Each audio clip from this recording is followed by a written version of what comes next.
زمان ايام الثمانينيات كانت وسائط التخزين المتوفره وقتها كانت ضعيفه وبحجم صغير، فكان المنتشر وقتها هو الشرايط علشان يقدروا يخزنوا بيانات وينقلوها من جهاز للتاني، لحد ما في اواخر الثمانينيات السي دي كان هو مكتسح الساحه لانه قدر يوفر مساحات وقتها كانت مهوله وفي نفس الوقت تكلفه اقل، وده خلى سوني تستغل الاختراع ده علشان تحطه في جهاز البلاي ستيشن 1 اللي صدر سنه 1994، وده ادى بشكل كبير الى نجاح الجهاز. وفعلا كل الشركات بدات تفكر في موضوع السي دي الا شركه واحده كانت نوعا ما مختلفه في الموضوع، وهي شركه نينتندو. ما كانوش يقدروا يستغنوا على الشرايط، وده خلاهم يكملوا في نظام الشرايط ونزلوا اخر جهاز يدعم التقنيه دي وهو جهاز نينتندو 64، وده خلى المنافسه بينهم كانت ضعيفه لان بلاي ستيشن 1 بسبب فكرته الجديده والافضل ده خلى المطورين والشركات اتجهوا للبلاي ستيشن اكتر من نينتندو 64، ومن غير السي دي كان هيكون في بعض الالعاب اللي صعب تصدر. بس هل فعلا نينتندو كانت غلطانه في قرارها؟ وهل اختيارها ده كان فعلا سيء ولا الشرايط فعلا له مميزاته؟ في الفيديو ده هنعمل مقارنه بسيطه بين السي دي بلاي ستيشن 1 وشريط نينتندو 64 او كما يسمى باسم الجيم باك، والمقارنه دي هتكون مبنيه على 4 مراحل: التخزين، السرعه، التحمل، التكلفه، واللي هيفوز في مرحله من المراحل هياخد نقطه، وفي اخر الفيديو هنعرف مين الفايز. معاكم عمر فراج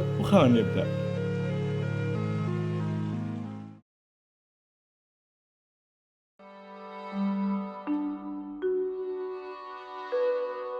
التخزين زمان كان من اكتر المشاكل المنتشره وقتها، وده خلى على مر السنين ناس تحاول تخترع مساحات اكبر، وده اللي قدمه السي دي، بحيث كان مساحه السي دي الواحد 700 ميجا، وده كان يعتبر رقم مهول وقتها. اما بالنسبه للشرايط فبالعافيه كانت بتكفي اللعبه من الاساس، يعني مثلا اكبر شريط جهاز الان اس هو ميجا واحد فقط، وده يخلي بعض المطورين يتخلوا عن حاجات في اللعبه او ينسخوا بعض الاشياء. فنفس المشكله واجهتها الجيم باك، بحيث الشرايط كانت من 4 ميجا بت الى 64 وقتها، والشريط ال 64 الواحد يعادل فقط 9% من السي دي الواحد، وده خلى كتير من مطورين الطرف الثالث ما يفكروش في نينتندو 64 واتجهوا لبلاي ستيشن 1، وده خلى عدد العاب البلاي ستيشن تعدي ال1000 عكس العاب نينتندو 64 اللي تعدت ال 300 فقط، وده لا يقارن ابدا ببلاي ستيشن. ففقدت نينتندو حصريات كانت ليها قبل كده نفس فاينل فانتسي 7 وراحت لبلاي ستيشن لانه كان بيوفر التخزين اللي كانت محتاجه اللعبه. فللاسف نينتندو من ناحيه التخزين فهي كانت ابعد حاجه عن التخزين، بس رغم كده في بعض شرايط الالعاب اللي تخطت حاجز ال 64. في العاب الشريط مساحته 96 نفس كاسلفينيا، والعاب الشريط بتاعها بمساحه 128 نفس بانجو كازوي، وفي شويه مساحات كمان ومنهم 256، وده شريط صدر عليه لعبه ذا ليجند اوف زيلدا اوكرينا اوف تايم، وكان يعتبر اكبر شريط قدرت تخترعه نينتندو في الوقت ده، لان ذا ليجند اوف زيلدا كانت لعبه كبيره جدا، وده خلاهم يخترعوا على المساحه دي، وفي اكتر لحد اخر حاجه اللي هو 512 ميجا بت. والالعاب اللي كانت في النوع ده من الشرايط كانت 9 العاب فقط، ومن اهمهم ذا ليجند اوف زيلدا ماجورس ماسك وكونكرز باد فور داي وريزنت ايفل 2. وبالمناسبه ريزنت ايفل لما صدرت على البلاي ستيشن 1 احتاجت 2 سي دي عشان يحطوا اللعبه كامله، عكس لما صدروها على نينتندو 64 قدروا يضغطوها عشان تناسب شريط نينتندو 64 واحد، وده كان شيء غريب. لكن للاسف رغم كل اللي حاولته نينتندو من تكبير مساحه الشريط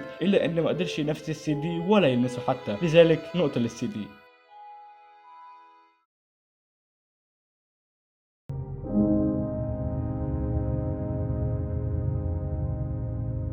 السرعه كانت من العوامل المهمه وقتها علشان يقدر الشخص يندمج مع اللعبه بدون عوائق تمنعه، وده اللي قدر الجيم باك يوفره، بحيث ان الجيم باك من جوه كان بيحتوي على رامات اضافيه، وده خلى اللعبه في مرحله اللودنج تحمل على الاقل ثانيتين. رامات مع الجهاز ورامات مع اللعبه نفسها، ده خلى تجربه الالعاب وقتها من امتع الحاجات اللي يمكن تعملها. لكن السي دي كانت طريقته مختلفه، بحيث ان السي دي عباره عن بيانات بيقراها ليزر احمر وما فيهوش طبعا رامات والكلام ده، وده خلى بلاي ستيشن 1 يعاني من موضوع اللودنج. لما تدخل الجيم يحمل، تلعب شويه يحمل، توقف اللعبه بتلاقيه يحمل، فده خلى تجربه العاب بلاي ستيشن 1 بعضها بطيء وممل، وكان الواحد قبل ما تحمل اللعبه بتلاقيه راح يعمل له كوبايه قهوه او ما بقاش نفسه يلعب. ودلوقتي بحط لك محاكاه بسيطه انا عملتها بتشرح لك ازاي تكون لعبه سوبر ماريو 64 اللي موجوده على نينتندو 64 لو بقت على بلاي ستيشن 1 هتكون عامله ازاي.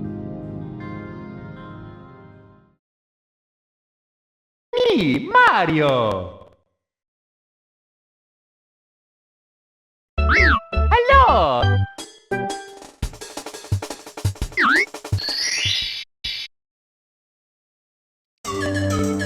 Okie dokie!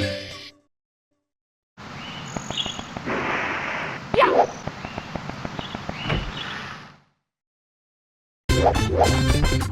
Woo!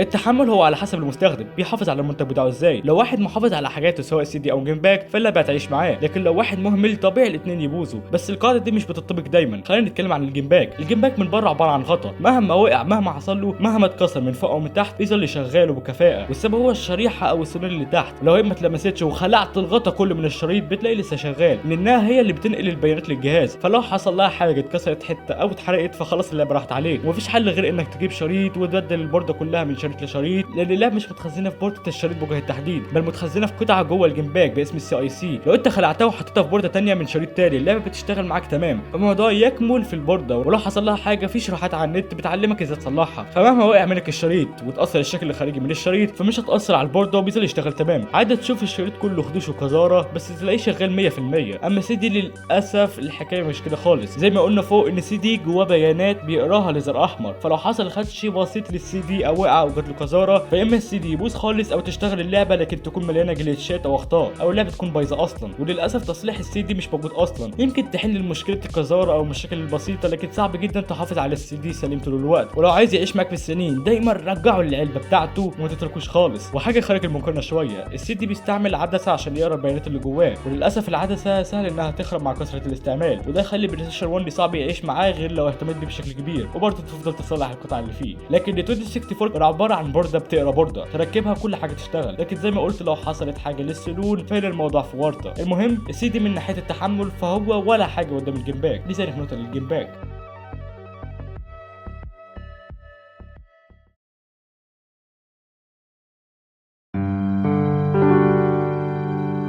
التكلفه هي اهم عامل تقريبا في المقارنه دي. كل شركه عايزه الحاجه الارخص وفي نفس الوقت الحاجه المضمونه عشان يقدروا يطوروا العابهم براحه بدون ما يقلقوا من مشكله الفلوس او من صعوبه التطوير، وده اللي قدمه السي دي وبشكل قوي جدا. السي دي كان سعره بالنسبه للشركات ولا حاجه، وفي نفس الوقت المساحه كبيره وسهوله التطوير خلاص هنروح مع السي دي. وبرده بالنسبه للمستخدم بلاي ستيشن 1 كان نوعا ما سعره يعني معقول $300، الا ان الالعاب واللي هي السي دي يعني كانت بتكون $10 $15 20، وبرده تقدر تكركها لو عايز. لذلك بلاي ستيشن 1 بالنسبه للمستخدمين وللشركات من ناحيه التكلفه فكان افضل خيار عكس الجيم باك. الجيم باك كان تطوير فيه صعب وكان مكلف الشركات بشكل كبير، وده خلى بعض الالعاب اللي كانت هتصدر للالغاء نفس جلوفر 2. الشركه وقتها كانت في حاله ماليه سيئه، لذلك ما قدروش يشتروا شرايط تانية من نينتندو، وده ادى اللعبه الى الالغاء. بالنسبه للمستخدم فالشريط كان غالي، على الرغم ان نينتندو 64 كان سعره ارخص من بلاي ستيشن 1 بفرق $100، الا ان الشرايط كانت غاليه. اقل شريط بتلاقيه ب $20 30 50 ويمكن العاب توصل لل 90 ولل 100. فتخيل تجيب لك لعبتين انت كده تعديت نص المبلغ الجهاز نفسه. حتى الاعلام اتهم نينتندو وقتها انها بس بتبحث عن مصالحها الشخصيه وانهم بس عايزين فلوس وانهم يقللوا من عمليه القرصنه، بس نينتندو نفت الكلام ده وقالت انهم شايفين ان الشريط بيوفر تجربه افضل لالعابهم، وكلامهم كان نوعا ما منطقي لان العاب نينتندو 64 واللي اغلبها بلاتفورم الموضوع ده كان صح لان الشريط كان سريع ويوفر كل حاجه في اللعبه بدون عوائق. لكن ده مش معناها ان الموضوع سعر الحاجه تعدي. مهما كانت شركتك افضل حاجه والناس بتحبك السعر لوحده يقدر يخلي جمهورك يبتعد عنك، وده اللي حصل ايام صدور بلاي ستيشن 3. فللاسف الجيم باك كان خساره كبيره من ناحيه التكلفه، وكان السي دي هو المنتصر في الناحيه دي. نقطه للسي دي.